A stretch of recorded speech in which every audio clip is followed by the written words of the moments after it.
Hi, hello, welcome to Vaishu logs. Morning எப்பவும் போல் filter coffee தான். ஹஸ்பண்டுக்கு எனக்கும் 2 டம்ளர் ஃபில்டர் காஃபி போட்டுக்கிட்டேன்.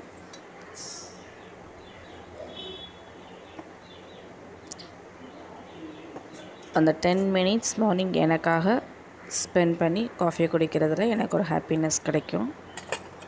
எத்தனை பேர் இந்த மாதிரி இருக்கீங்க? இன்றைக்கி பச்சை சுண்டைக்காய் வச்சு தான் குழம்பு செய்ய போகிறேன். பிள்ளைங்களுக்கு எல்லா விதமான சுவைகள்லையும் நம்ம சமையல் பண்ணி கொடுக்கணும். ஸோ இந்த பச்சை சுண்டைக்காவும் சேர்த்துக்கிறோம் அப்படின்னு தான் எடுத்திருக்கேன் இன்றைக்கி. இதில் தான் புளிக்குழம்பு மாதிரி தான் வைக்க போகிறேன். அதை நல்லா மேலே இருக்க அந்த காம்பை எடுத்துட்டு நல்லா கழுவி அதை அம்மியில் வச்சு 2ஆக தட்டினோம்னா விதை எல்லாமே தனித்தனியாக வந்துடும். அதுக்கப்புறம் அதை நல்லா அலசி எப்பவும் போல் குழம்பு மாதிரி வச்சிட வேண்டியதான். ஸோ இது ஃபுல்லாகவே நான் தேங்காய் எல்லாமே அம்மியிலே தான் அரைச்சி எப்பவும் போல் செஞ்சுருந்தேன். குழம்பு நல்லா டேஸ்ட்டாக வந்துருந்துச்சு. இதுக்கு தொட்டுக்க